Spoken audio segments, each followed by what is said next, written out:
dan kami ada sampai hari ini. Sebab itu hamba bawa hidup kami semua dalam tangan-Mu Tuhan. Semua domba-domba, baik yang ada dalam ruangan ini, baik yang tidak bisa hadir karena sudah berada di kampung halaman mereka bersama sanak saudara, famili mereka, orang tua mereka. Baik Rosa dalam perjalanannya hari ini juga menuju ke Ambon, hamba percaya Tuhan juga sudah tibakan dengan segala baik bersama dengan anak Diva. Terima kasih Bapa di surga. Kami tetap percayakan tubuh, jiwa, roh kami, nikah kami, buah-buah nikah kami, semua di dalam tangan Tuhan yang kuat, untuk kami bisa keluar dari tahun ini dan masuk di tahun yang baru sebentar bersama dengan Tuhan juga yang menuntun, memimpin langkah kami untuk menyelesaikan tahun yang Kau izinkan untuk kami masuk sebentar. Terima kasih Bapa, memberkati setiap kehadiran, memberkati setiap pelayanan, memberkati setiap pengorbanan yang sudah diberikan kepadamu, dan saatnya Engkau memberkati kami di dalam segala kebenaran firman-Mu. Di dalam nama Tuhan Yesus Kristus kami duduk tenang, haleluya, amin. Silakan kembali duduk.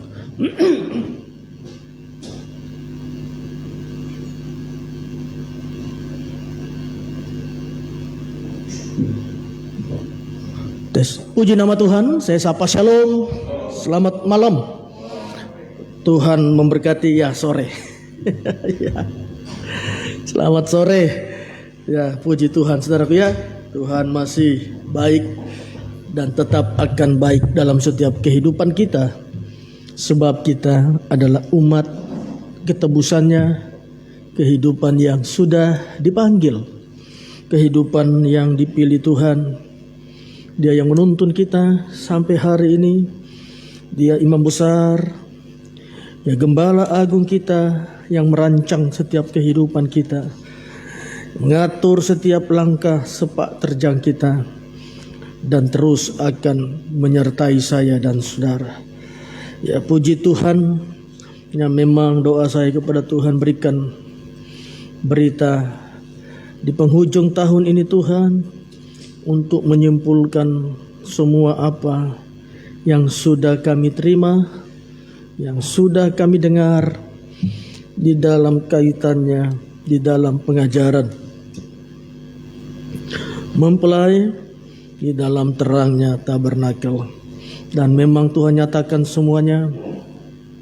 Ya, Tuhan memberikan kita firman Allah, Tuhan memberi kita ya waktu, kesempatan untuk kita bisa datang kepada Dia di hari-hari yang penghabisan ini.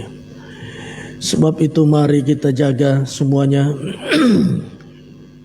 Sebab seperti apa yang saya selalu katakan, di Desember itu memang riskan dengan segala sesuatu. Nah, di Desember itu memang seringkali ya ada yang mau menghambat kita masuk di dalam tahun yang baru. Entahkah itu masalah, entahkah itu persoalan, atau mungkin Desember itu kita sudah masuk dalam perhentian bersama nenek moyang. Ya, ada banyak saja yang bisa membawa kita tidak masuk di tahun yang baru. Tetapi saya melihat jika kita tetap berada di tangan Tuhan, Tuhan yang pegang langkah kita untuk kita bisa menyelesaikan tahun yang lama ini dan masuk di tahun yang baru. Sebab kita sudah melihat semua ya bagaimana sebelum kita masuk di tahun yang baru, sudah saya katakan kalau Tuhan izinkan kita masuk, berarti Tuhan juga akan izinkan nanti kita bisa menyelesaikannya. Dan semuanya Dia akan segera buktikan.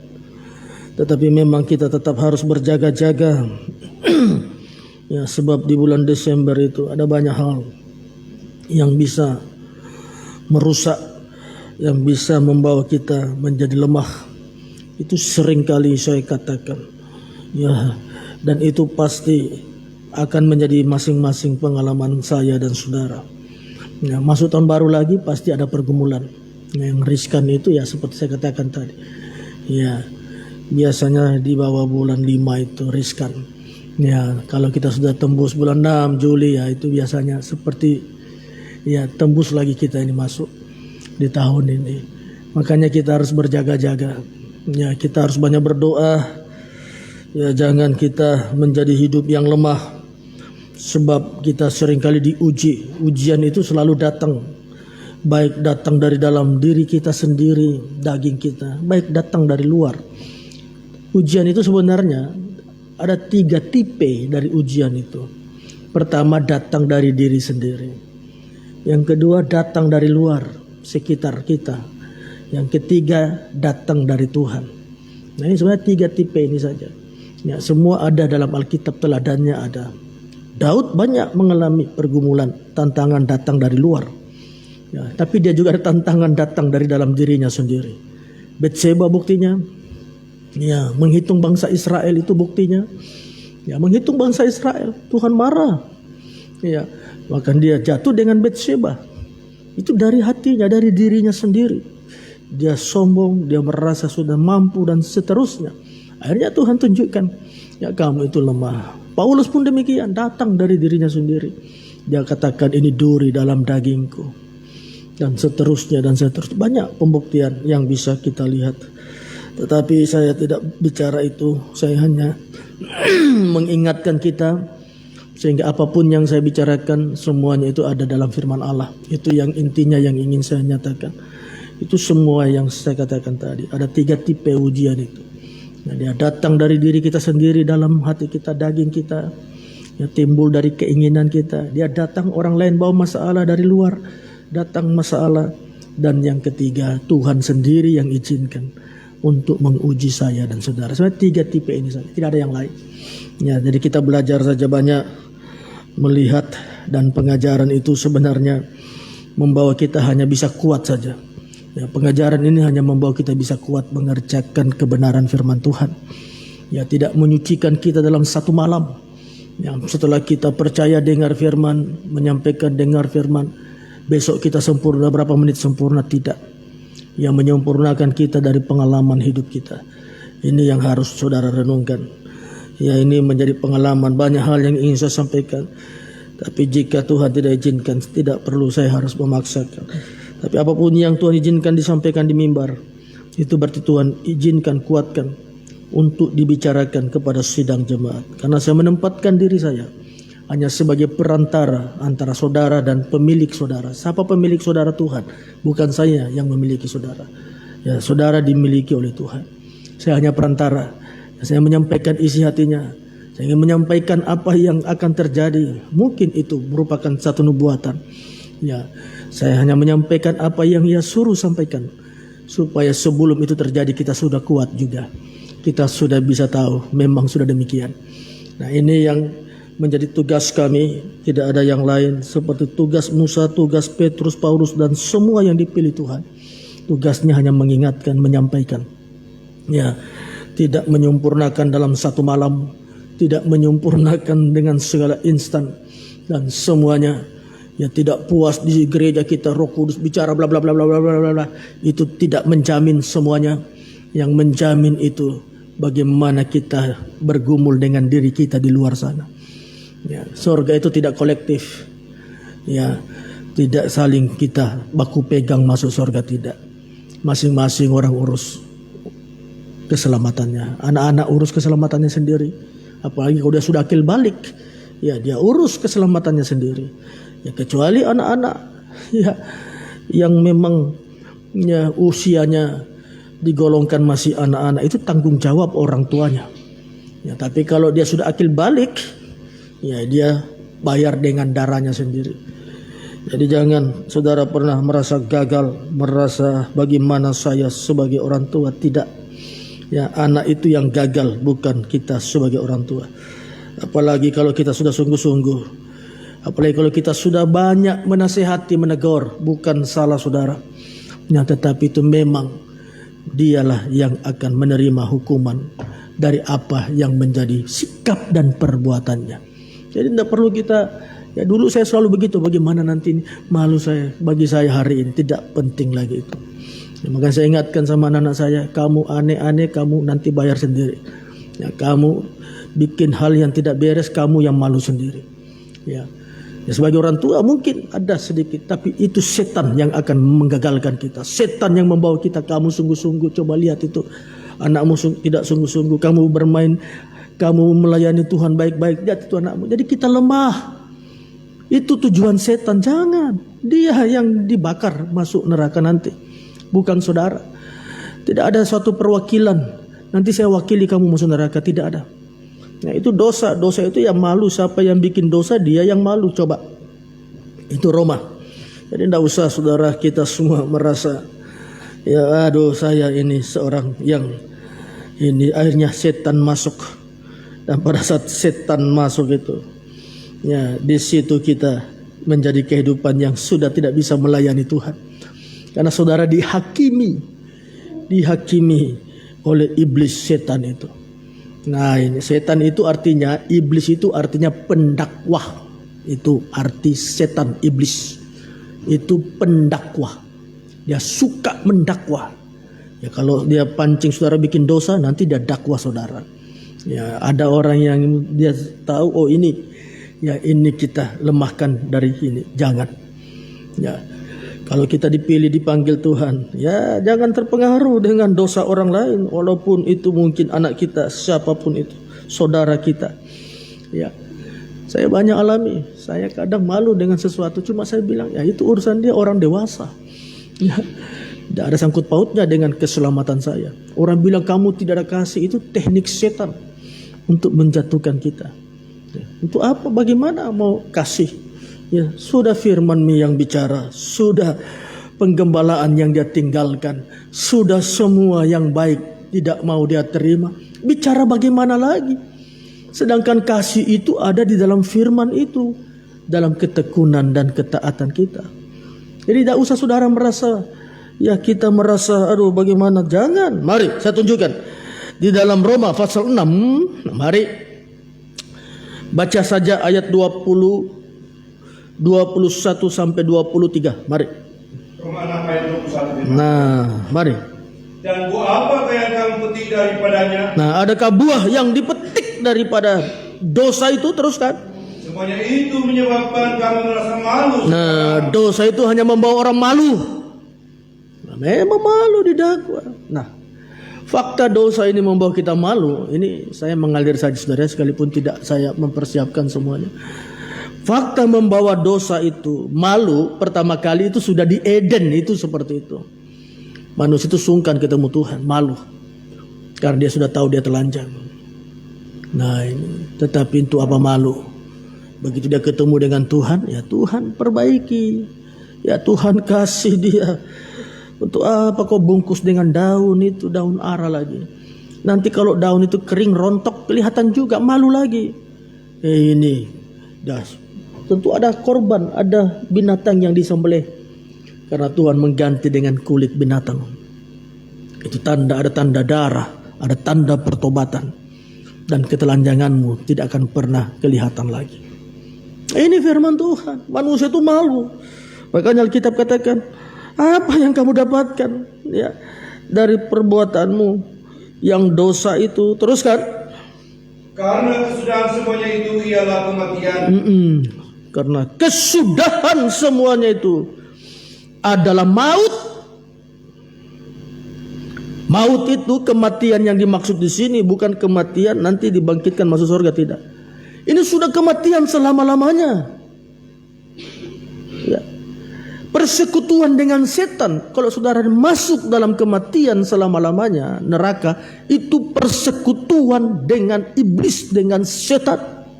Kitab Wahyu mencatat itu. Nanti semua antek-anteknya setan itu, antikris semuanya itu dilempar di dalam api yang bernyala-nyala. Di sanalah ratap tangis selama-lamanya. Nah, di sini persekutuan dengan setan. Dosa itu hanya membawa kita bersekutu dengan setan. Teruskan, mari. Tetapi sekarang, setelah kamu dimerdekakan dari dosa. Dimerdekakan dari dosa, ayo. Dan setelah kamu menjadi hamba Allah, Setelah kamu menjadi hamba Allah, kamu beroleh buah yang membawa kamu kepada pengudusan. nah perhatikan, nah ini pengajaran. Kalau kita mau terlepas dari dosa, kita harus dimerdekakan, dibebaskan. Nah, setelah kita dibebaskan, baru dikatakan kamu menjadi pelayan hamba Allah. Ini imam-imam. Tunjukkan tabernakel, gambar tabernakel. Ya, jadi sebenarnya semuanya kembali ke pengajaran lagi. Ya, kembali ke pengajaran lagi. Karena pengajaran kita di tabernakel. Nah ini, ya ini, ya stop ini saja. Nah ini, kita dimerdekakan dari dosa. Nah itu halaman, dan menjadikan kita hamba Allah. Itu ruangan suci. Nah ini prosesnya orang yang bertobat. Ya, kita kan pengajaran, saudara. Jadi segala yang mengoreksi kita ini adalah berita di dalam pengajaran, harus ada kaitannya dengan tabernakel. Ya, supaya kita ada bedanya dengan suasana ibadah yang lain yang tidak ada pengajarannya. Makanya semua saya katakan, simpulkan semuanya. Tuhan kaitkan semua pemberitaan di dalam pengajaran ini. Dan semua itu terkait. Ya, coba diulangi ayat 22, jangan tinggalkan gambar ini. Mari. Tetapi sekarang, Ya. setelah kamu dimerdekakan dari dosa, Halaman, teruskan. dan setelah kamu menjadi hamba Allah, Menjadikan kita pelayan imam ruangan suci. kamu beroleh buah yang membawa kamu kepada pengudusan. Teruskan.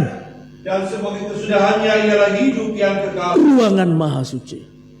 Mau ragu apa lagi? Ya. Jadi ayat 22 ini menunjukkan kita bahwa hanya pengajaran yang bisa melepaskan malu kita ini. Makanya tidak sedikit orang yang malu melayani Tuhan. Ya, karena masih ada dosanya. Ya, nanti kalau saya melayani, aduh masih iri nak. Sebab tidak usah malu, selesaikan saja. Tidak usah kita malu. Orang yang malu itu semakin jauh dengan Tuhan, percaya. Tetapi pengajaran datang memerdekakan halaman dari dosa dan menjadikan kita hamba Allah, ruangan suci. Apa yang kita dapatkan? Hidup kekal, ruangan maha kudus. Nah, ayat 23, perhatikan, mari. Sebab upah dosa ialah maut. Sebab jika kita mau bertahan dengan dosa kita, persekutuan kita dengan kematian bukan hidup kekal. Persekutuan kita dengan setan, teruskan. Tetapi karunia Allah ialah hidup yang kekal dalam Kristus Yesus Tuhan kita. Nah, inilah kasih karunia Allah. Makanya Natal itu kan seringkali orang katakan karunia Tuhan. Kasih karunia Allah. Apa sebenarnya tujuan Natal ini? Itu menghapus dosa, memerdekakan kita. Itu Yohanes yang ngomong. Jangan tutup Roma 6. Saya ingin tunjukkan saja supaya kita kaitkan dengan Natal juga.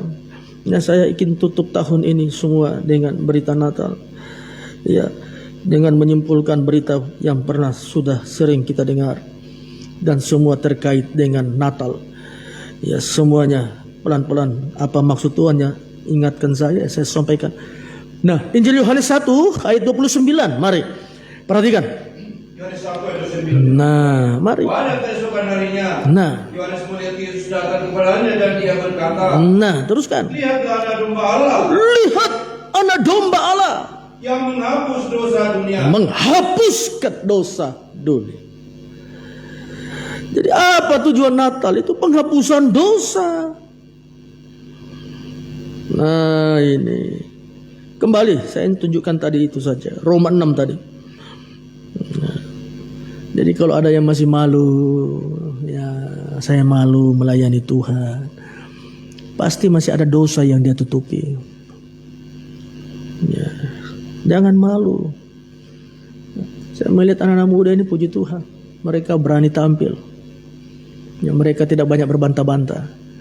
Kalau dikatakan nanti kau solo ya, mereka mau saja. Mereka tidak katakan jangan. Jelik suaraku. Ya, tidak mau Kak. Ya. Dan saya melihat memang asal kita mau tunduk dengar-dengaran saja. Ya. Berdoa mereka berani, suruh pimpin pujian juga mereka berani. Ya. Saya kadang di rumah saya latih mereka berdoa. Ya. Tapi jangan dipakai hikmat juga. Ya. Jangan orang baru ya, langsung kita suruh berdoa. Ya. Jangan. Ya. Biar dia dulu. Dia seperti api yang kayu yang dibakar dulu. Ya. Biar dia panas dulu. Jangan tahu ini baru datang anak baru. Kita suruh berdoa karena kita mau ketawa saja. Berdoa kok. Ya. Saya dulu pengerja ada seorang suruh orang berdoa, doa makan. Tetapi ini orang kasih mula-mula, yang sedikit tutup mata langsung bahasa roh.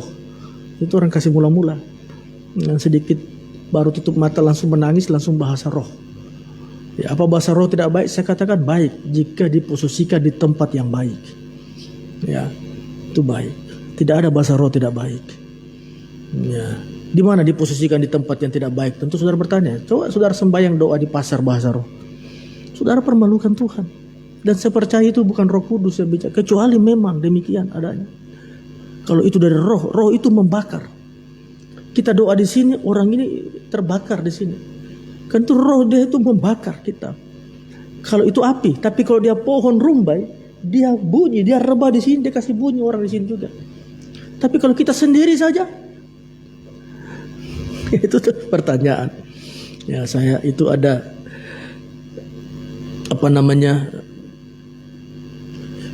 bisa dibicarakan dengan sendiri nanti yang demikian. Ya ini disuruh berdoa, ini orang kasih mula-mula. Jadi saudara tahu doa makan itu ada penyembahan. Yang lain sudah turun Pak Pendeta hantam dinding. Amin, amin, amin, amin, amin. Ya mau tidak mau amin. Ya, kasih berhenti dan ditanya siapa yang tunjuk dia berdoa. Ya, dia pakai hikmat juga. Tapi saya melihat di sini kita luar biasa. Ya, itu jadilah anak muda yang kuat. Yang saudara juga harus hidup di luar sana, di sekuler, di dunia luar.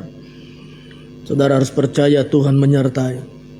Tetapi intinya sungguh-sungguh ibadah takut Tuhan. Jangan bermain-main ibadah. Jangan biasakan ibadah. Apalagi ada HP. Sementara ibadah juga main HP. Lihat Facebook dan semuanya. Jangan. Tuhan kondite saudara. Seorang tidak lihat, pendeta tidak lihat. Tetapi Tuhan yang kondite kita. Ya, tidak ada. Kita ini semua dikondite Tuhan. Tidak ada manusia yang mengkondite saudara. Jadi Tuhan tidak pernah salah, tidak pernah salah. Apapun yang menimpa kita itu semuanya pasti. Jika kita mau cari kerucutkan, kita mau cari sumber masalahnya, kamu tidak sungguh-sungguh ibadah kepada Tuhan. Coba kamu takut sungguh-sungguh ibadah kepada Tuhan. Masa depanmu ada. Namanya orang tidak sungguh-sungguh. Nah ini, saya kembali. Jadi Roma pasal 6 membawa kita kepada pengajaran yang bisa melepaskan malu saudara. Apa itu malu? Malu itu adalah dosa. Jadi dosa itu harus diapakan? Harus dibebaskan. Merdeka dari dosa kita. Bagaimana memerdekakan dosa? Kita sudah baca Injil Yohanes 1. Hanya Yesus saja yang dikaruniakan bagi dunia ini. Untuk menghapus dosa kita. Tidak ada yang lain. Bagaimana mensikapi Yesus itu? Sikapi korbannya. Sikapi, hargai korban Kristus. Yang hanya sekali diberikan kuasanya selama-lamanya. Ibrani. Jangan tutup Roma 6. Saya bawa saudara dulu ke kitab Ibrani. Dalam kitab Ibrani. Ya pasalnya yang ke-9. Ibrani pasalnya yang ke-9. Mari langsung saja di ayat 12. Tidak membuang waktu. Mari. Ayat 9 ayat 12 firman Tuhan. Nah. Dan ia telah masuk satu kali untuk selama-lamanya. Baca judulnya dulu. Kristus adalah perantara dari perjanjian yang baru. Dia adalah perantara dari segala perjanjian yang ada Kenapa saya katakan dari perjanjian yang ada? Karena dulu ada Taurat. Itu perjanjian yang lama. Nah, Taurat ini, dosa itu bisa diselesaikan dengan korban binatang. Ya, makanya datang Yesus memperbaharui seluruh perjanjian yang ada. Tidak lagi dengan korban binatang, tetapi dengan korban dirinya sendiri. Itu makna dari ayat itu. Ya, supaya jangan kita salah mengukurnya, menilainya.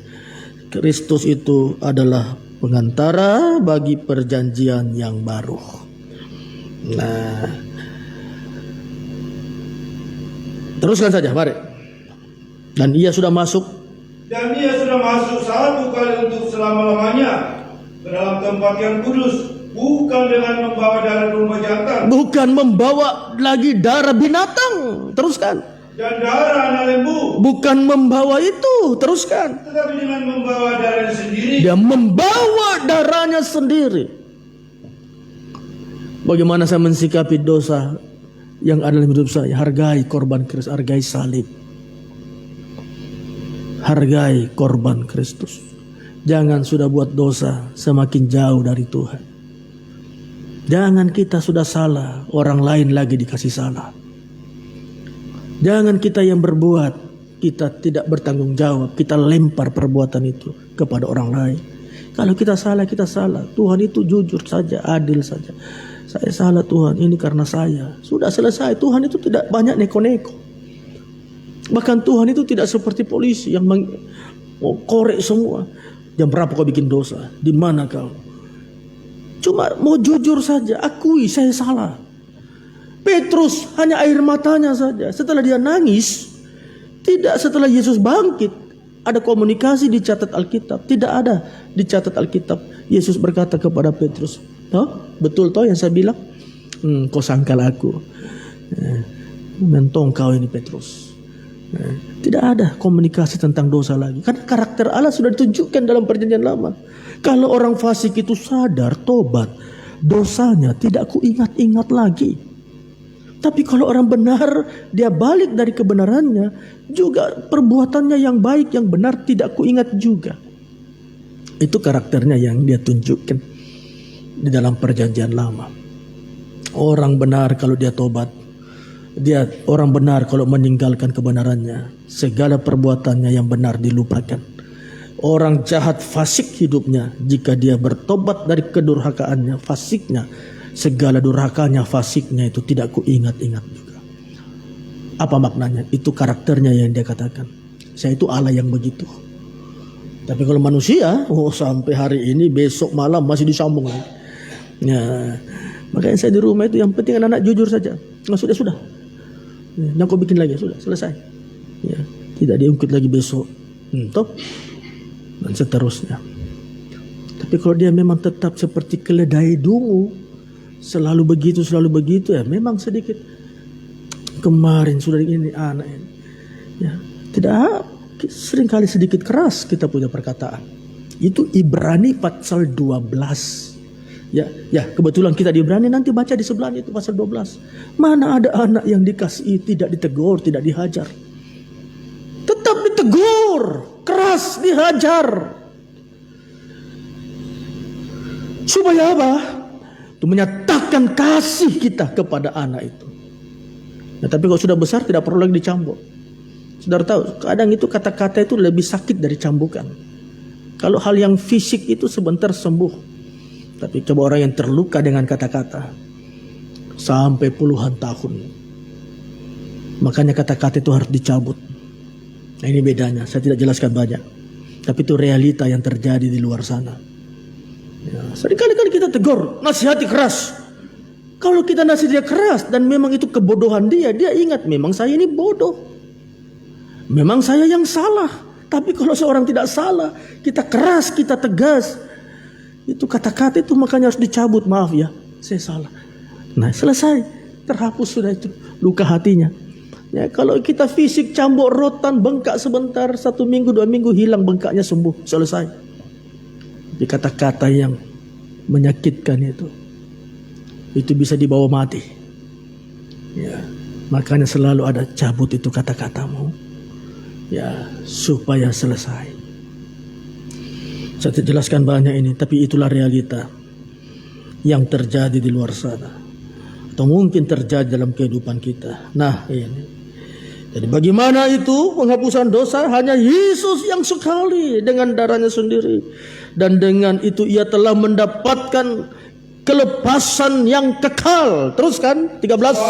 Jika darah domba jantan dan darah lembu jantan dan percikan aku lembu muda menguduskan mereka yang najis. Nah, teruskan. Jika mereka disucikan secara lahiriah. Teruskan. Betapa lebihnya darah Kristus. Betapa lebihnya lagi darah Kristus. Teruskan. Yang meneroh yang kekal. Nah. Telah mempersembahkan dirinya sendiri kepada Allah sebagai persembahan yang tak bercacat. Nah, teruskan. Akan menyucikan hati nurani kita. Nah, dia sucikan hati nurani kita. Teruskan. Dari perbuatan-perbuatan yang sia-sia. Nah, dari perbuatan yang sia-sia. Supaya kita dapat beribadah kepada Allah yang hidup. Nah, supaya kita menjadi pelayan, sama konsepnya. Di dalam Roma 6 tadi, setelah dimerdekakan, beribadah kepada Allah yang hidup. Ibadah itu pelayanan. Nah, ibadah itu melayani. Makanya orang-orang yang bermain-main dalam pelayanan, melayani. Bukan kita berdoa untuk hal yang tidak baik, tidak. Tapi untuk membawa kita waspada. Bahwa saya seorang pelayan, saya tidak boleh bermain-main. Saya harus sungguh-sungguh. Saya terapkan dalam diri saya. Ya. Saya tidak harus kuat setia, khotbah berapi-api. Nanti kalau orang banyak, tidak. Ya. Karena itulah dari dulu. Dan Tuhan kondite kita. Ya. Dulu cuma istri saya duduk di bawah. Ya. Abraham masih bayi. Ya. Dulu ada yang namanya Esther itu. Waktu Natal dia duduk di belakang saya. Itu jemaat kaum muda mula-mula dulu. Tinggal di pastori dulu. Sama-sama kami. Ya. Jadi Esther. Ya. Sama saudaranya satu nama Deborah. Esther dan Deborah. Nah ini. Itu kaum muda dulu. Ya. Dan saya lihat sampai hari ini. Tuhan yang saya layani. Tuhan yang memberi kekuatan dalam hidup kami, dalam nikah kami. Intinya jangan berubah saja. Jangan setelah kita diberkati kita berubah. Tuhan mau kita seperti yang awal itu. Karena dia kenal kita sejak yang awal itu. Ya, bagaimana dia panggil kita? Tentu kita rendah hati mungkin. Makanya dia panggil kita. Jangan kerendahan hatimu itu hilang. Jangan dunia mengubah engkau. Rasa engkau diberkati, engkau sudah berubah. Ya, engkau takut kehilangan. Jangan takut kehilangan. Intinya di situ. Karena setan itu selalu pakai kita dengan segala sesuatu. Dengan kita kehilangan sesuatu. Jangan takut kehilangan. Yang kau takut jika kau kehilangan kasih karunia Tuhan. Kehilangan Yesus. Orang sahabatmu bisa meninggalkan engkau. Siapapun bisa pergi meninggalkan engkau. Saudaramu pergi meninggal. Orang tuamu pergi meninggalkan engkau. Asal jangan Tuhan Yesus yang meninggalkan engkau. Tanam di hatimu. Dan berikan itu tempat di dalam hatimu. Nanti engkau lihat sendiri buktinya. Dimanapun engkau pergi, engkau akan diberkati Tuhan. Tidak usah takut. Mungkin tempat itu tidak ada airnya, kering. Engkau di situ tempat itu diberkati. Engkau di situ tanah yang kering itu menjadi tanah yang subur. Itu orang yang disertai Tuhan. Dia tidak takut kemana dia pergi. Karena dia tahu dia yang dia layani itu Tuhan. Jangan takut, saudara. Nah ini. Itu Roma. Itu Ibrani tadi. Ya ulangi tadi pasal Ibrani 9 tadi. Saya ingin kaitkan dengan apa yang kita baca. Perhatikan saja ke depan. Yang kita sudah baca tadi di dalam Roma pasal 6 ayat 2 sampai 23. Nah, saya ingin kaitkan sebagai bukti lagi bahwa memang setelah kita dimerdekakan, kita menghargai korban Kristus, kita dibawa kepada satu tingkat yang namanya ibadah. Nah, tadi setelah engkau dimerdekakan, engkau dibawa kepada satu tingkat yang namanya menjadi hamba Allah. Menjadi hamba Allah. Nah, sekarang saya tunjukkan kembali. Ini diksi yang berbeda. Kalimat yang dipakai berbeda, tetapi ditarik dalam satu kesimpulan yang sama. Korban Kristus menjadi pelayan, menjadi hamba, baru dimuliakan. Itu kesimpulannya. Tetapi dalam sikap, dalam penyampaiannya yang mungkin berbeda. Nah, sekarang saya tunjukkan saja. Kembali Ibrani 9 tadi. Ayatnya yang ke 12, baca dengan cepat, mari. Dan dia telah masuk satu kali untuk selama-lamanya ke dalam tempat yang kudus, bukan dengan membawa darah domba jantan dan darah anak lembu, tetapi dengan membawa darah sendiri. Nah, teruskan. Dan dengan itu ia telah mendapat kelepasan yang kekal. Nah, 13. Sebab jika darah domba jantan dan darah lembu jantan dan percikan abu lembu muda menguduskan mereka yang najis, Menguduskan mereka yang berdosa, ayo. sehingga mereka disucikan secara lahiriah. Disucikan secara, itu pengudusan. Disucikan secara lahiriah. Terus Betapa lebihnya darah Kristus. betapa lebihnya darah Kristus. Itu dulu. Itu perjanjian lama demikian juga. Kalau kau sudah serahkan korbanmu, imam yang ditugaskan menyembelihnya dan minta pengampunan kepada Allah, tahir kamu. Tetapi darah perjanjian baru ini, ayat 14. Betapa lebihnya darah Kristus. Betapa lebihnya darah Kristus. Ayo. Yang oleh roh yang kekal Oleh roh yang kekal telah mempersembahkan dirinya sendiri kepada Allah sebagai persembahan yang tak bercacat. Teruskan. Akan menyucikan hati nurani kita Sama, akan menyucikan hati nurani. Teruskan. dari perbuatan-perbuatan yang sia-sia, Dari dosa. Teruskan. supaya kita dapat beribadah kepada Allah yang Ada kata supaya. Itu proses yang harus dikerjakan setelah penebusan. Itu makna kata supaya. Minum obat kau ya, supaya kau sembuh. Nah, itu kata supaya itu. Setelah kau minum obat, sembuh. Nah, itu maknanya. Jadi sederhana saja firman Allah ini. Mudah dicerna, mudah, sangat mudah. Ya.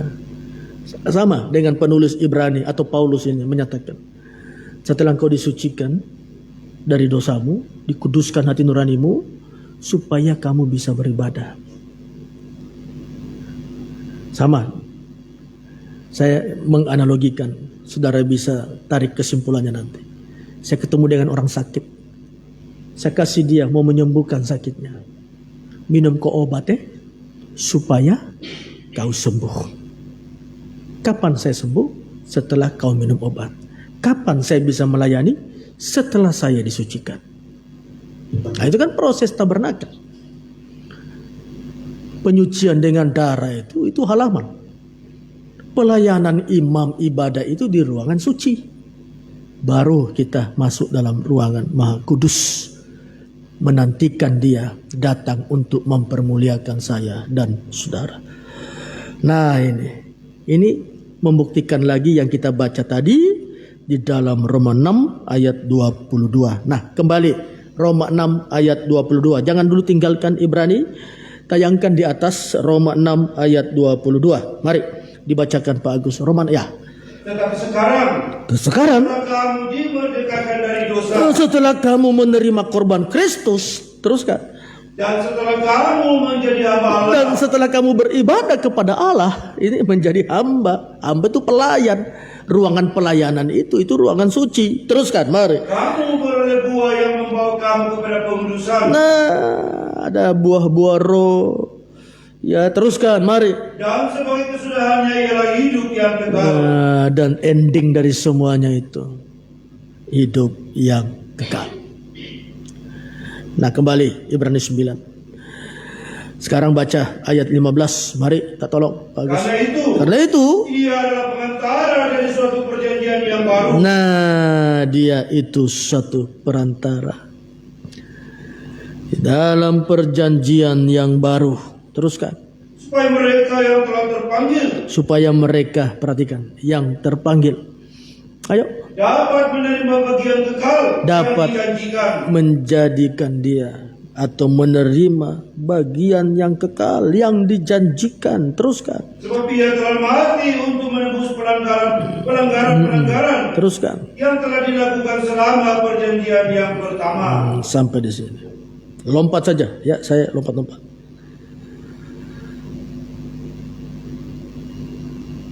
Ayat 20. Sambil berkata, inilah darah perjanjian yang ditetapkan Allah bagi kamu. 21. Dan juga kemah dan semua alat untuk ibadah dipercikinnya. Secara demikian dengan darah. Teruskan. 22. Dan hampir segala sesuatu disucikan menurut hukum Taurat. Teruskan. Dengan darah. Dan tanpa penumpahan darah tidak ada pengampunan. Nah, ini sistem perjanjian lama. Taurat. Di dalam ibadah itu ada percikan dalam setiap alat yang ada. Nah, sekarang saya tunjukkan ayat 25 atau ayat 24. Ini perjanjian baru. Teruskan. Sebab Kristus bukan masuk ke dalam tempat kudus buatan tangan manusia. Nah, tidak lagi masuk yang seperti yang kita baca di atasnya tadi. Teruskan. Yang hanya merupakan gambaran saja dari yang sebenarnya. Sebenarnya itu gambaran. Makanya tabernakel ini pola. Gambaran itu pola. Saya mau bikin baju.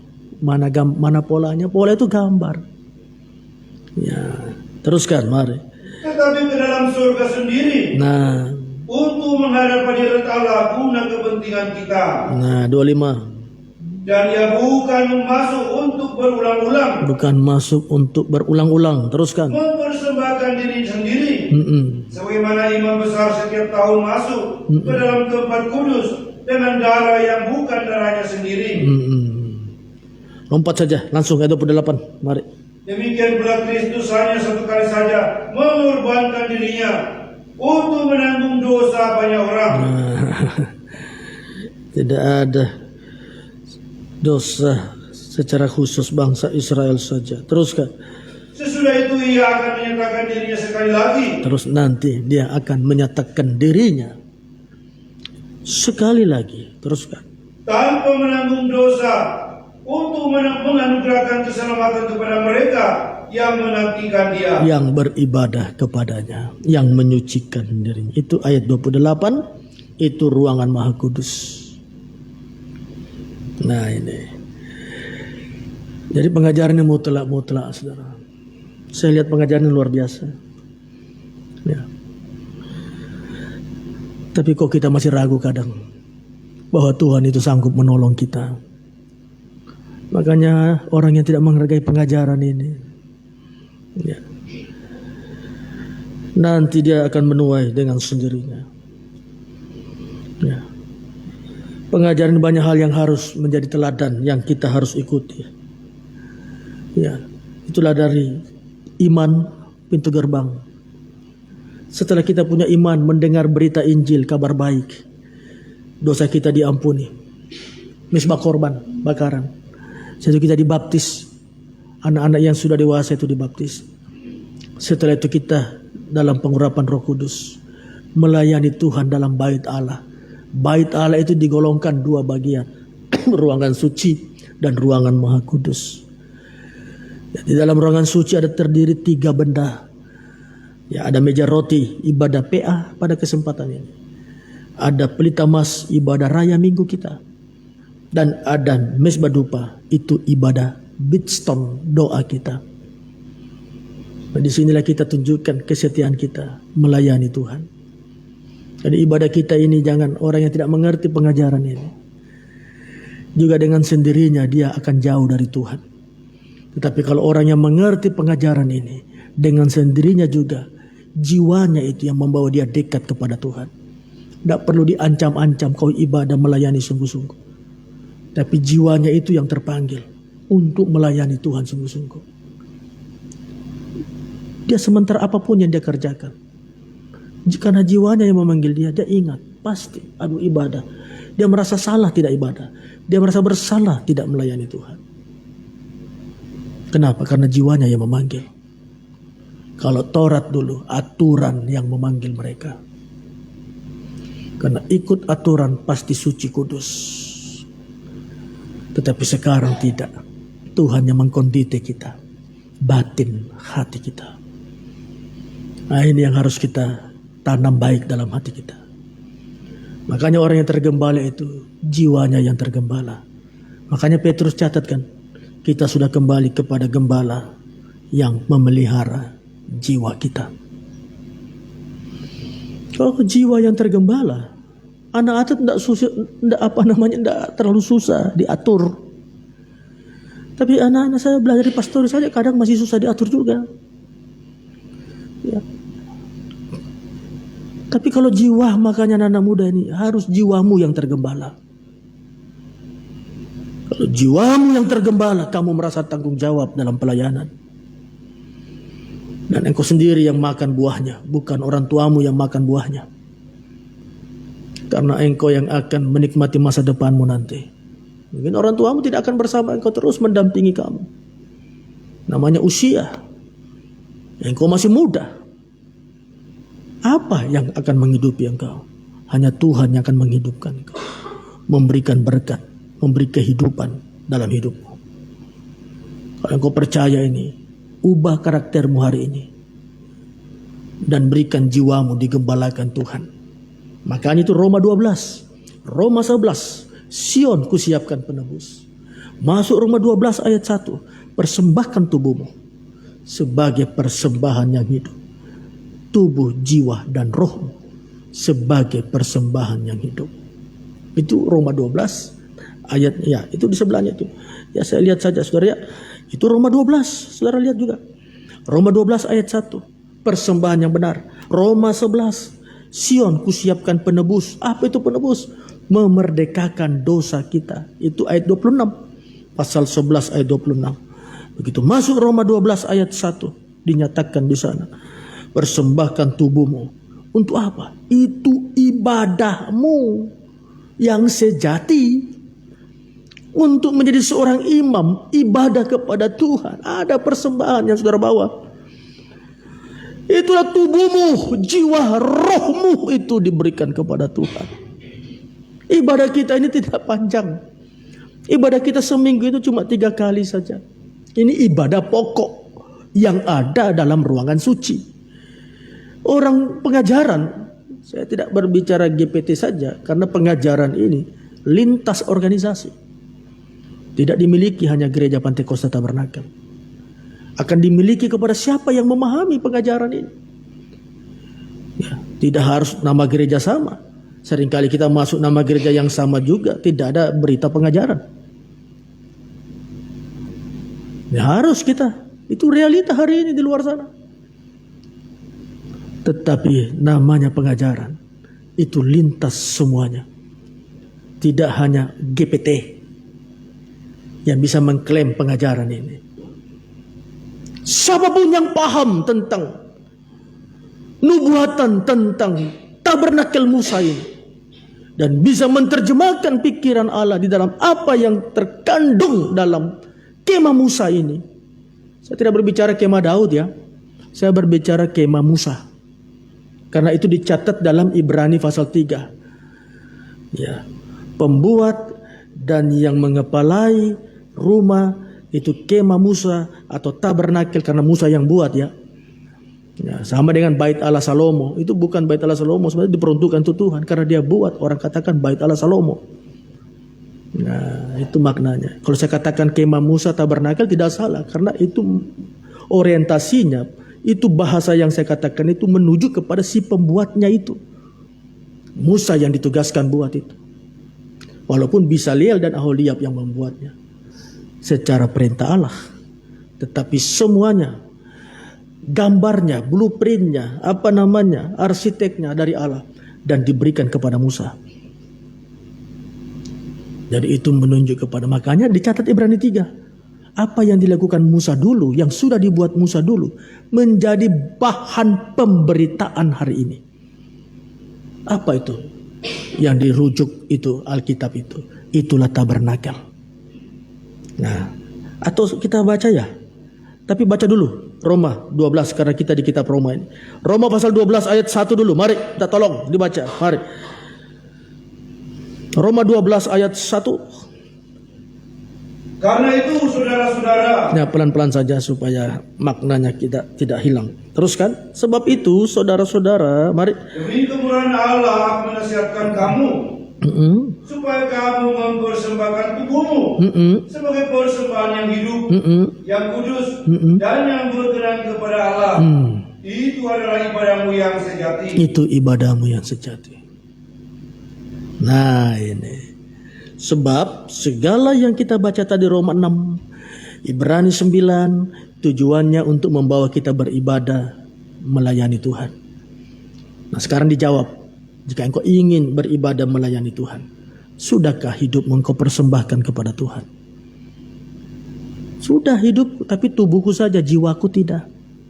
Tuhan minta 3 perkara ini, tubuh, jiwa, dan rohmu. Nah, kalau kita tergembala dalam 3 perkara ini, ibadah itu bukan terpaksa. Melayani itu bukan terpaksa. Sungguh-sungguh itu bukan sesuatu beban. Bahkan korban yang kita korbankan, pengorbanan, bukan merupakan sesuatu yang sepertinya ini beban bagi kita. Tidak. Kenapa? Itu tubuhmu, jiwamu, rohmu.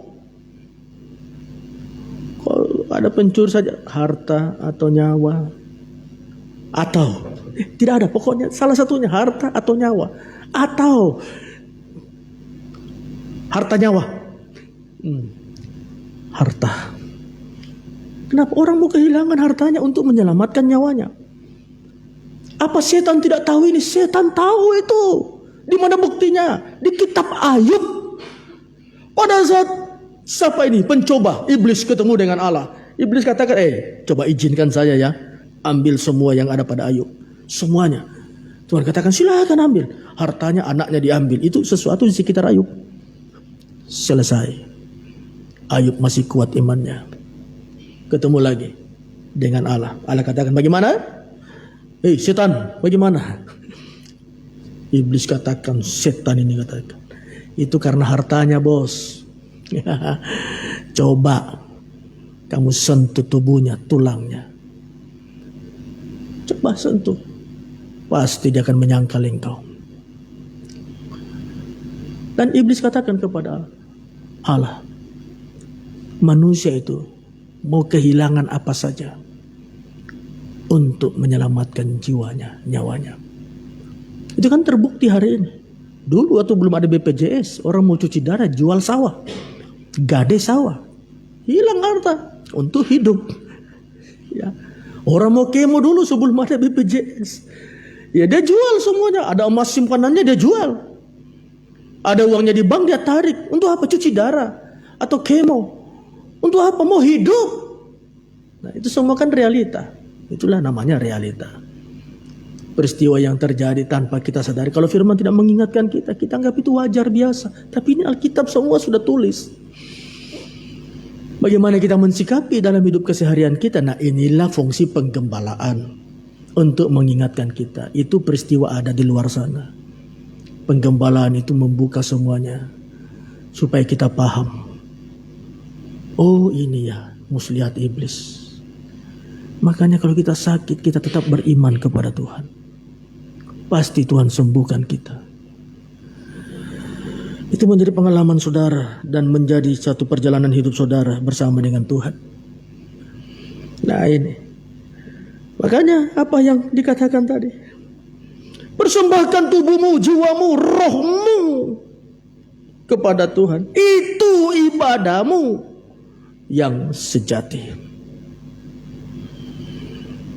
Nanti tidak usah dibaca, catat saja, ini sering kita baca. 1 Petrus pasal 2, tayangkan di atas. 1 Petrus pasal 2 ayat 25. Itu Allah menggembalakan kita. Jiwa kita yang digembalakan.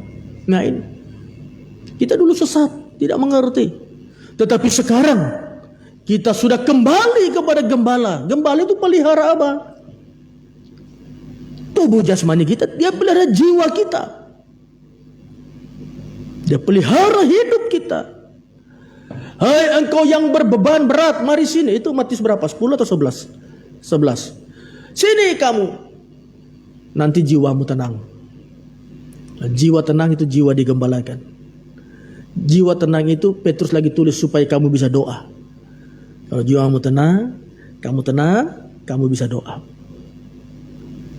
Kekuatan kekristenan itu doa. Nafas kekristenan itu doa. Didapatkan dari mana? Dari ketenangan. Dari mana kita temukan ketenangan? Dari penggembalaan. Itu kalau kita urutkan itu setiap ayat tadi yang sudah saya katakan. Tidak mungkin ada ketenangan kalau tidak ada panggilan. Tuhan yang panggil, itu Matius 11. Hai kau beban berat, sini kamu. Sini itu beban berat. Saya tukar dengan bebanku ringan. Ya, yang berat ku ambil. Beban yang ringan ku kasih. Tapi ingat ya, belajar padaku. Belajar itu pengajaran. Aku lemah lembut. Lemah lembut itu penggembalaan. Musa itu lemah lembut. Gembalakan domba Allah dengan lemah lembut. Nah ini. Jadi pengajaran penggembalaan. Belajar padaku itu pengajaran. Aku lemah lembut, belajar dalam penggembalaan. Penggembalaan aku rendah hati. Karena itulah yang Tuhan pilih. Seorang gembala itu orang yang rendah hati. Daud orang yang paling kecil. Aku rendah hati. Tetapi jiwamu akan mendapatkan ketenangan. Iya, kalau digembalakan dalam pengajaran akan tenang. Tapi orang yang tidak digembalakan dalam pengajaran, saudara, kita sibuk menyalahkan diri kita. Ada masalah, kita salahkan diri kita. Ada sesuatu dan seterusnya. Kita takut dihina, direndahkan. Jangan takut dihina, jangan takut direndahkan, jangan takut difitnah. Itu saja. Karena waktu yang akan menentukan semuanya. Tidak perlu kita membela diri kita. Tidak perlu orang tahu kita orang baik, orang benar. Sehingga tidak usah selalu saudara harus memperbaiki nama kita supaya orang tahu saya baik. Tidak usah, itu tidak penting. Karena semuanya akan terbukti dengan sendirinya.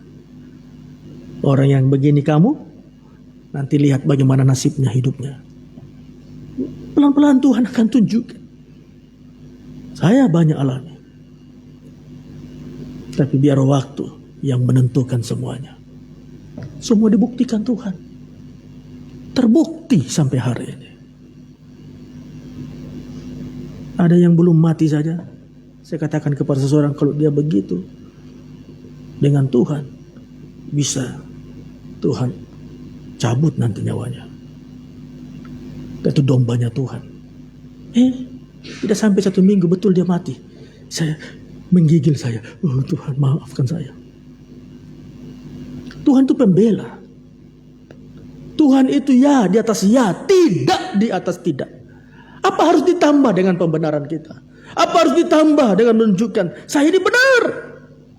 Biarkan saja. Itu bergulir dengan sendirinya. Dan kita tahu pembela kita hidup. Percaya saja. Makanya setia dalam penggembalaan. Kembali kepada gembala yang memelihara jiwa kita. Itu ya, itu tadi saudara baca, catat saja. Nah ini, makanya kita harus setia kepada Tuhan. Tadi pertanyaannya, bagaimana saya sudah ditebus dosa saya? Bagaimana saya ibadah? Engkau ibadah kalau jiwamu, tubuh jiwa rohmu engkau berikan kepada Tuhan. Berikan kepada Tuhan. Di dalam darah itu ada jiwa yang empunya darah itu. Itu imamat. Catat saja ya, saya cari itu dalam kitab imamat. Ya, di dalam darah itu. Ya, di dalam darah. Ya, ada jiwanya yang empunya darah itu, atau nyawa dari makhluk yang empunya darah. Itu pasal 17, tayangkan saja di atas. Ya, imamat pasal 17 ayat 11. Coba tayangkan. Nah, ini. Karena nyawa makhluk ada di dalam darahnya. Yesus sudah mengorbankan darahnya sekali. Makanya dialah yang pantas menggembalakan saya dan saudara. Tidak ada yang pantas menggembalakan orang. Apalagi kalau hanya slogan saja. Slogan pengajaran yang benar, tahbisan yang benar, dan seterusnya. Tak usah takut dengan slogan-slogan. Takutlah jika pemahamanmu keliru. Karena saya selalu percaya pemahaman yang keliru tidak mungkin masuk surga. Karena Paulus menasihati Timotius, awasi dirimu, awasi ajaranmu, sebab dari situlah keselamatan itu. Keselamatanmu dan keselamatan orang yang mendengarkan engkau. Boleh selamat. Jika keliru, tidak mungkin. Makanya katakan, awasi dirimu, awasi ajaranmu. Cari ayat ini, kita baca di Timotius itu. Ya, supaya kita tahu bahwa memanglah demikian. Kalau kita tidak berada dalam satu pemahaman yang benar. Ya betul, 1 Timotius pasal 4. Ayat 16, ini penting, baca, mari. Ayat 16 firman Tuhan. Awasilah dirimu sendiri. Awasilah dirimu sendiri. Mari. Dan awasilah ajaranmu. Awasilah pengajaranmu. Teruskan. Bertekunlah dalam semuanya itu. Bertekunlah di dalam semuanya. Bertekun itu tidak setia pada saat kita senang, susah kita tidak setia, itu tidak tekun. Ya, itu Tuhan sudah kondite, sudah nilai kita. Oh, ini orang tipenya demikian. Berkat yang bikin dia setia, berkat yang bikin dia sukacita melayani Tuhan. Berkat yang bikin dia semangat. Sanjungan yang bikin dia semangat. Begitu dia direndahkan, begitu dia tidak punya berkat, begitu dia hilang semua itu kasihnya kepada Tuhan. Itu Tuhan kondite, dan itu akan terjadi, benar akan terjadi nanti dalam diri kita. Tetapi kalau kita setia tanpa syarat, kita tunjukkan, Tuhan saya setia, apapun Tuhan, saya sakit saya setia, saya tidak punya sesuatu tetap saya kasihi Engkau, saya cinta Engkau. Saya tidak punya sahabat, teman meninggalkan, saudara meninggalkan. Saya tetap setia kepadamu Tuhan. Tidak ada pengaruhnya dalam hidupku. Nah, itu yang Tuhan cari orang seperti ini. Bukan nanti apa terima apa baru tunjukkan saya setia Tuhan. Tuhan pakai orang-orang, Tuhan tahu semua. Tuhan itu yang mengkondite kita. Itulah namanya ibadah dengan mut-mutan. Kalau mood saya baik ya oke. Ya, kalau hati saya, perasaan saya lagi enak, senang ya oke. Apapun saya akan. Ya, saya pernah dulu waktu mula-mula ini, saya pelayanan. Ada satu ibu memang, waduh. Akhirnya dia keluar juga. Dan satu saudaranya datang sama saya. Pak Pendeta, orang banyak uangnya itu. Dalam hati saya, apa maksudnya? Coba Pak Pendeta, sering-sering ke rumahnya kunjungi. Artinya maksudnya angkat-angkat dia, sanjung-sanjung, puji-pujilah maksudnya. Saya katakan sama saudara, nanti tidak lama orang ini keluar, dan yang dia katakan tadi itu juga keluar. Betul, semuanya tidak ada sampai hari ini. Dia mau suruh saya menjadi penjilat. Ya, saya hidup dengan baik di dalam tangan Tuhan sampai hari ini. Dulu ada papa mama saya. Memang tidak bisa juga diharapkan mereka pensiun, kasihan. Setelah mereka juga pergi, tidak ada lagi. Tapi saya melihat sampai hari ini, Tuhan itu luar biasa. Dia tidak pernah meninggalkan kami. Selalu ada burung gagak. Selalu ada orang-orang yang dipakai Tuhan menjadi sumber segala sesuatu. Dan orang-orang itu juga diberkati dan dipelihara Tuhan. Lain kalau kita berkorban dengan sesuatu yang, kalau kita berkorban dan itu malaikat Tuhan, berkat malaikat yang kita dapatkan. Kalau kita berkorban hanya untuk jemawa pembangunan Babel, sekali waktu kamu apes habis. Dan Tuhan perlihatkan baik kepada siapa yang menerima korbanmu. baik kepada kita yang memberi korban itu. Makanya dalam pengajaran ini, kuncinya semua di diri kita masing-masing. Mau diberkati, dirimu perbaiki dengan Tuhan pelayanan. Mau hidup dalam penyertaan penggembalaan kasih cinta sayang Tuhan, perbaiki dirimu di dalam ibadahmu kepada Tuhan. Tuhan itu tidak pernah bohong keliru. Kita bisa bohong, saya bisa bohong, saudara bisa bohong. Tetapi Tuhan tidak pernah dusta.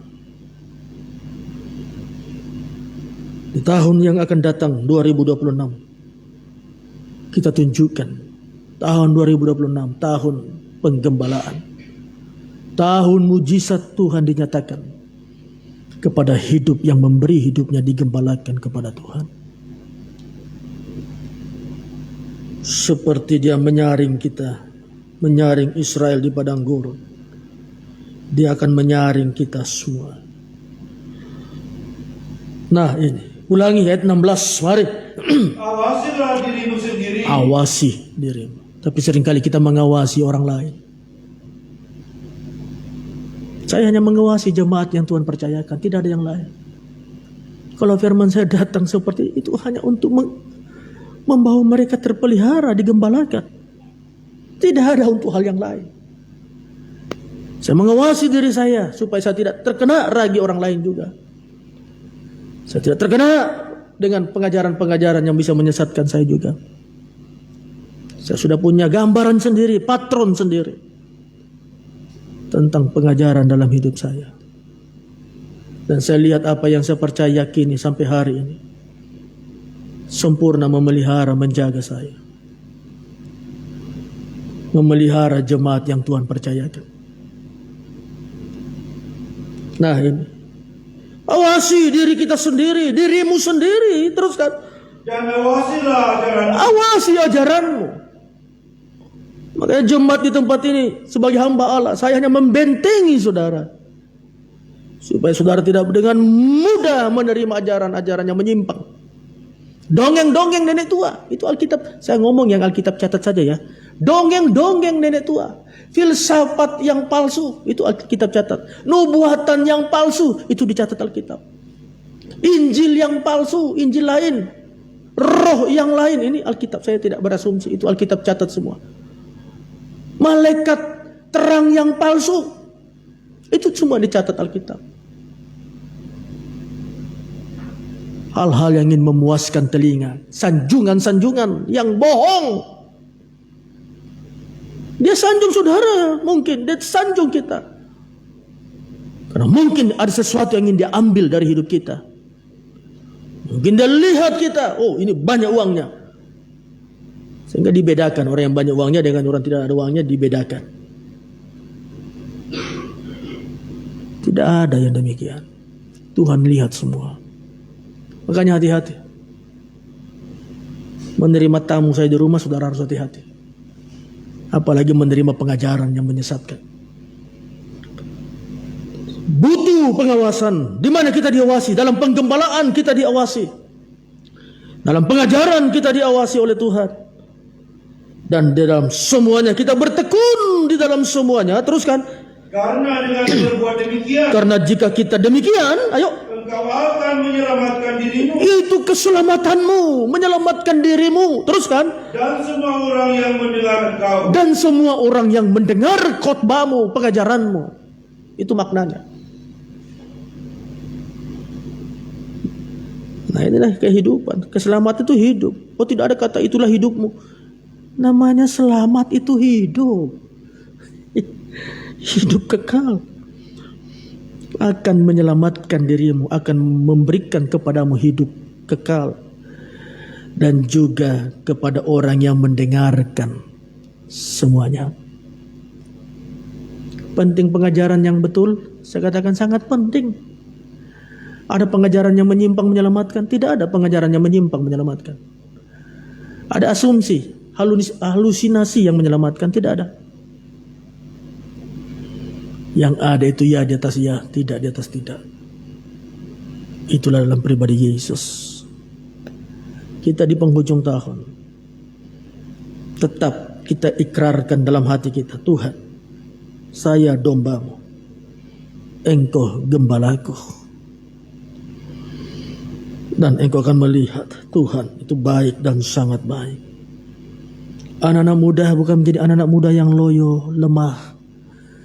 Ada ujian ini, lemah, loyo, jangan. Semangat. Dari semangatmu itulah Tuhan akan memberkati engkau. Jangan merasa ketinggalan dan semuanya. Intinya tobat kembali kepada Tuhan. Tuhan pulihkan semua keadaan. Kalau memang sudah tidak bisa lagi, Tuhan tidak bisa buat apa-apa. Itu Ibrani 10 juga katakan. Ya, nah itu orang benar. Kalau dia yang mengundurkan diri, ya tidak bisa buat apa-apa. Kapan Tuhan tidak bisa buat apa-apa dalam hidup kita? Baca ini, Ibrani 10. Ini penting. Ibrani 10 ayat 38. Mari. Ayat 38 Perhatikan dengan baik. Tetapi orang-orang yang benar. Orang-orang benar ini orang pilihan. Itu Roma 8 yang tulis. Siapakah yang mengganggu umat pilihanku? Aku yang membenarkan. Nah itu Roma 8 tulis. Berarti orang benar ini pilihan. Pilihan itu ruangan suci. Orang-orang yang ada ruangan suci, orang-orang pilihan itu tergembala. Jadi saya bahasakan begini ayat 38. Orang-orang Tuhan yang tergembala karena kahur besar itu Tuhan. Orang-orang Tuhan yang benar, orang-orang Tuhan yang tergembala. Teruskan. Akan hidup oleh iman. Akan hidup oleh imannya. Teruskan. Dan apabila ia mengundurkan diri. Tetapi kalau dia yang mengundurkan diri, dia tidak percaya firman. Dia yang meninggalkan penggembalaan. Dia yang meninggalkan hal yang baik. Teruskan. Maka aku tidak berkenan kepadanya. Apalagi yang saya mau bikin. Kan seringkali kita katakan Tuhan itu berkuasa, selalu bisa. Tuhan itu selalu bisa. Tuhan itu berkuasa. Dia bisa buat apa saja dalam hidup kita, segala yang baik. Tetapi intinya ada satu masa dia tidak bisa buat yang baik. Tidak bisa buat apa-apa lagi. Jika kamu sendiri yang meninggalkan Tuhan. Meninggalkan penggembalaan. Itu sudah dikatakan konsepnya. Orangku yang benar. Nanti baca Roma 8, cari ayatnya. Ya dalam Roma, ya kebetulan di Roma saya ini. Nanti baca Roma 8 ayat 35. Ya coba ditayangkan saja di atas. 33, Roma 8 ayat 33. Tayangkan, mari. Tayangkan saja, tidak usah dibaca. Ya Roma 8 ayat 33. Nah ini. Ayat 39, Pak Agus baca, itu tayangkan itu. Pak Agus baca Ibrani 10 ayat 39. Mari. Kita bukanlah orang-orang yang mengundurkan diri. Kita ini bukan orang-orang yang mengundurkan diri. Ada masalah, ada persoalan. Nikah ada masalah. Ekonomi ada masalah. Kesehatan ada masalah. Tapi kita bukan orang yang mengundurkan diri.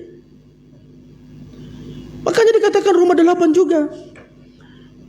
Apa yang bisa memisahkan kita dari kasih Kristus? Itu ini sudah kita baca ya 33. Nanti di sini dipindahkan di 35. Roma 8 ayat 35. Ini 33 ini saya tunjukkan bahwa orang benar itu sudah tingkat hidup yang berada dalam ruangan suci digembalakan. Karena bahasanya, siapakah yang mengganggu gugat umat pilihanku? Aku yang membenarkan. Dalam pengajaran tabernakel, kebenaran itu, orang benar itu ada dalam ruangan suci yang melayani Tuhan. Tapi kalau dia mengundurkan diri, ya tinggalkan penggembalaan, ya Tuhan tidak bisa bikin apa-apa lagi. Nah ini. Nah sekarang pindahkan di ayat 35. Apa yang bisa memisahkan kita dari kasihnya? Penindasan, kesesakan. Ini kan yang sering kali kita alami. Sakit penyakit mungkin. Ekonomi mungkin. Ketelanjangan itu. Ekonomi, pakaian dan semuanya. Mara bahaya dan semuanya. Tidak ada yang bisa memisahkan kita dari kasih Kristus. Nanti baca di rumah lah. Karena waktu kita sudah mau selesai. Nah ini. Kembali tadi Pak Agus tolong dibacakan dari ayat 38 sampai ayat 39. Tetapi orangku yang benar akan hidup oleh iman. Nah ini Ibrani 10. Teruskan. Dan apabila ia mengundurkan diri. Apabila dia mengundurkan diri. Ayo. Maka aku tidak berkenan kepadanya. Aku tidak berkenan kepadanya. Teruskan. Tetapi kita bukanlah orang-orang yang mengundurkan Tetapi diri. saya dan saudara bukanlah orang-orang yang tidak digembalakan, tetapi kita adalah orang-orang yang digembalakan. Teruskan. Dan binasa. Ya. Tetapi orang-orang yang percaya. Kita adalah orang-orang yang beriman. Dan yang beroleh hidup. Dan beroleh hidup. Iman yang menuntun kepada keselamatan. Itu maknanya. Tidak waktu saya tunjukkan ayat-ayatnya lagi. Tetapi apa yang kita lihat ini semua? Inilah keadaan realita hari ini. Dalam perjalanan kita, kesetiaan kita kepada Tuhan. Banyak ujian, banyak pergumulan. Sekarang saya mau kembali di dalam Roma pasal 6 tadi. Yang dari sana tadi saja awal kita berbicara tentang firman Tuhan. Roma pasalnya yang ke-6. Baca kembali ayat 21. Dan buah apakah yang kamu petik daripadanya? Apa yang kamu petik daripadanya? Ayo. Semuanya itu menyebabkan kamu merasa malu sekarang. Nah, teruskan. Karena kesudahan semuanya itu ialah kematian. Nah, teruskan. 22. Tetapi sekarang, setelah kamu dimerdekakan dari dosa, kita sudah ditebus dari dosa, kita dimerdekakan dari dosa. Itu halaman. Teruskan. dan setelah kamu menjadi hamba-hamba, Dan setelah kamu menjadi imam hamba Allah, itu ruangan suci. Teruskan. kamu beroleh buah yang membawa kamu kepada pemudusan. Teruskan. Dan sebagai kesudahannya ialah hidup yang kekal. Hidup kekal ruangan Maha Kudus. Nah, selesaikan 23. Sebab upah dosa ialah maut, tetapi karunia Allah ialah hidup yang kekal dalam Kristus Yesus, Nah, Tuhan kita. inilah Natal yang membawa kita semua untuk melihat kekekalan yang Tuhan janjikan.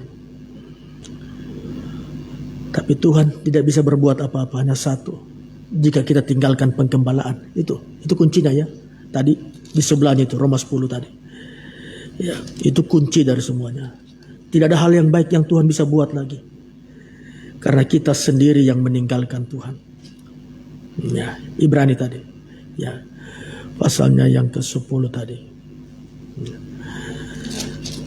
Tuhan, jika kita tinggalkan, ya, Dia tidak bisa berbuat apa-apa lagi. Ya. Sebentar saya cari tadi. Roma? Ibrani?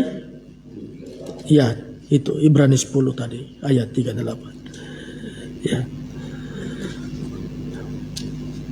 Ya, Ibrani 10 ayat 38. Asal jangan kita tinggalkan penggembalaan. Tuhan tidak bisa buat apa-apa. Ya, tidak usah heran. Orang yang meninggalkan penggembalaan, dia semakin jauh dari Tuhan. Tidak usah. Kenapa? Tuhan tidak bisa buat apa-apa. Itu catat itu Roma 10 tadi. 38, 39. Jika orangku yang benar, dia mengundurkan diri. Sampai dia katakan, aku tidak berkenan kepadanya. Tetapi kamu, saya dan saudara, kita bukan orang-orang yang mengundurkan diri. Tapi kita adalah orang-orang yang beriman, percaya. Dan orang-orang yang melayani, hidup. Hidup itu melayani Tuhan. Dan ini yang harus kita renungkan. Di tahun-tahun yang akan datang, tunjukkan kita semakin setia kepada Tuhan. Mungkin besok lusa saudara sudah harus pulang kampung halaman. Bertemu dengan sanak saudara, orang tua, famili saudara. Itu bukan berarti saudara meninggalkan penggembalaan dan pergi, tidak. Itu memang momennya. Yang tidak usah takut. Nanti Pak Pendeta bilang apa? Kita tahun baru di mana? Jangan. Silakan saudara berlibur. Silakan saudara kunjungi orang tua saudara. Itu penting juga menunjukkan pengabdian saudara kepada orang tua saudara.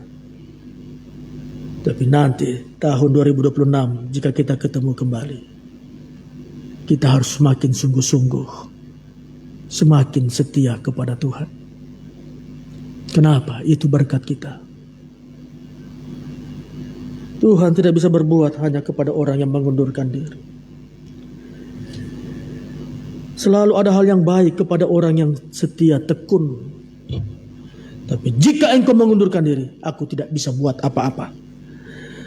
Saya akan tunjukkan sebagai ayat-ayat terakhir untuk membawa saudara merenungkan ayat ini. Dan pemain musik boleh naik ke depan. Mari semua pemain musik lengkap. Ya, boleh naik ke depan.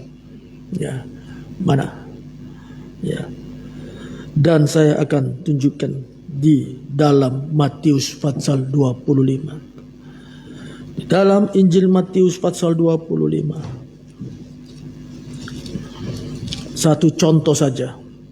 Orang yang pergi mengundurkan diri itu sebenarnya orang yang bodoh. Ada banyak sebenarnya teladan yang ingin saya tunjukkan orang yang mengundurkan diri, termasuk anak muda yang kaya itu. Itu Tuhan mau panggil untuk digembalakan, tetapi dia mengundurkan diri. Tapi teladan yang ingin saya beri contoh ya malam ini dalam Injil Matius pasal 25, sepertinya melayani, tetapi sebenarnya gambaran orang yang mengundurkan diri. Tuhan tidak bisa buat apa-apa. Matius pasal 25.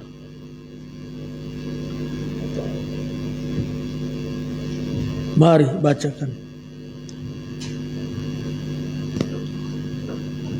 ayatnya yang ke-6.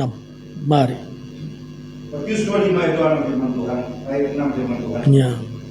Waktu tengah malam terdengarlah suara orang berseru, mempelai datang, songsonglah dia. Hai, engkau orang-orang yang tergembala, gereja-gereja yang tergembala. Mempelai datang, songsong, teruskan. Gadis-gadis itu pun bangun semuanya. Gereja-gereja, mempelai-mempelai Tuhan itu semua bangun. Semua ini menuju angka 10 tadi. 10 itu bangun. Teruskan. Lalu membereskan pelita mereka.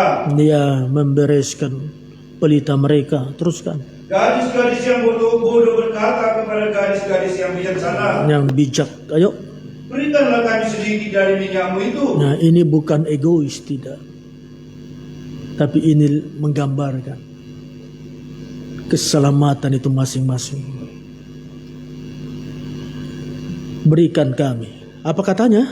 Sebab pelita kami hampir padam. Nah, hampir padam. Belum padam, tapi hampir padam. Teruskan.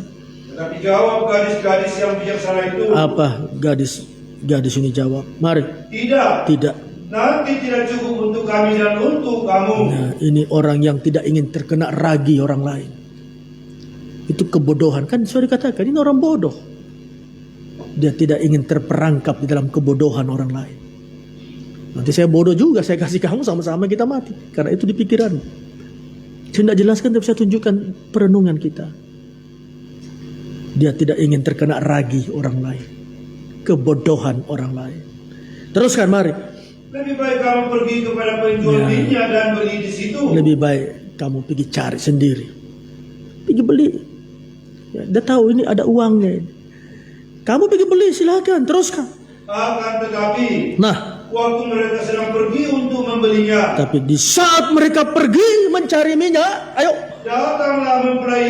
datanglah mempelai itu. Teruskan. dan mereka yang telah siap sedia masuk bersama-sama dengan dia. Orang yang sungguh-sungguh menantikan, siap sedia dengan segala sesuatunya, dengan iman pengharapannya, dengan kasihnya kepada Tuhan. Dia menyongsongnya, teruskan. Ke ruang perjamuan kawin, lalu pintu ditutup. Masuklah mereka ke pesta kawin anak domba, lalu pintu ditutup. Teruskan. Kemudian datang juga gadis-gadis yang lain itu dan berkata, Datanglah ini gadis-gadis yang sedang pergi membeli. Teruskan. Tuan, bukakanlah kami pintu. Tetapi ia menjawab, aku berkata kepadamu, sesungguhnya aku tidak mengenal kamu. Karena itu, berjaga-jagalah, sebab kamu tidak tahu akan hari maupun akan saatnya. Nah, berjaga-jaga menunjuk, hiduplah digembalakan. Tadi ini mereka keluar dari penggembalaan karena mengandalkan mamon dalam hidupnya. Sebab jika saudara baca ayat ini, nanti setelah baca ayat ini, Matius 12 ayatnya yang ke-20. Perhatikan ayat ini. Matius pasal 12 ayat 20. Perhatikan ayat ini dengan baik. Matius pasal 12 ayat 20. Mari kita tolong dibaca, tayangkan di atas. Bulu yang patah terkulai tidak akan diputuskannya. Bulu yang patah terkulai Tuhan tidak akan tebang. Ini kelemahan. Asal dia berada dalam penggembalaan, Tuhan tidak akan putuskan. Teruskan. Dan sumbu yang pudar nyalanya tidak akan dipadamkannya. Sumbu yang sudah mulai warnanya pudar itu tergantung dua. Kurang dibersihkan dan kurang minyak. Itu pengaruh ke sumbu. Saya hidup lama dengan sumbu ini. Waktu saya pelayanan dulu. Satu tempat. Saya tahu bagaimana sumbu itu susah dibakar karena keras ujungnya itu. Dibakar minyak full, kamu bakar pun dia redup, lompat-lompat. Itu harus dikasih bersih ujungnya dulu. Karena dia mengeras di ujung itu. Setelah dia hancur yang keras itu dibakar, dia nyala dengan baik. Walaupun dikasih bersih di atas, dibakar tidak ada minyak. Jadi sumbu itu dua saja, minyak dan harus dibersihkan. Nah, saya tidak periksa jauh, tapi saya tunjukkan ini karakter Allah. Bulu yang sudah terkulai tidak diputuskan. Sumbu yang pudar dia tidak akan padamkan. Coba diulangi. Sumbu yang pudar nyalanya. Sumbu yang pudar nyalanya tidak akan dipadamkannya. Teruskan. Sampai yang menjadikan hukum itu menang. Tadi ini dia masih beranggapan. Itu setelah dia pergi tidak lama mempelai datang. Jadi apa makna yang saya sampaikan di sini? Apapun kelemahanmu asal engkau tergembala, jangan tinggalkan tempatmu, jangan tinggalkan penggembalaan. Ada masa Tuhan datang, dia bisa menyempurnakan kita sekejap mata. Engkau masih dalam karaktermu yang sulit dilepaskan, tetap tergembala. Intinya tetap tergembala. Jangan tinggalkan karakter Tuhan. Dia tidak akan padam, itu dia sudah katakan. Pudar pun warnanya saya tidak kasih mati. Bulu yang sudah terkulai tidak ada gunanya lagi. Apalagi mau ditegakkan itu terkulai. Tidak pun saya tebang. Asal dia tetap ada di tempatnya. Mengertilah karakter Tuhan ini. Tetap melayani Tuhan. Tidak ada manusia sempurna di bawah kolong langit ini. Dia sempurna satu sisi, dia kurang di sisi yang lain. Si A dia kurang di sisi yang kita kurang, tapi dia kuat di sisi yang kita lemah. Itu manusiawi. Jadi apa yang harus kita kerjakan dalam penggembalaan? Saling menerima satu sama lain. Bukan saling menghakimi satu sama lain, tapi saling menguatkan, setia saja. Engkau lihat temanmu anak muda yang gagal, angkat, kuatkan, kembali setia kepada Tuhan. Jangan kita jauhi. Makanya dalam Injil Lukas dikasih perumpamaan orang Samaria itu lebih baik daripada orang Yahudi. Ada orang terkulai di pinggir jalan, turunlah seorang Samaria merawat orang itu. Kita lebih dari orang Samaria. Jadi kita yang ada mari tetap berada di tempatmu, tetap tergembala apapun kondisimu. Inilah yang ingin saya sampaikan.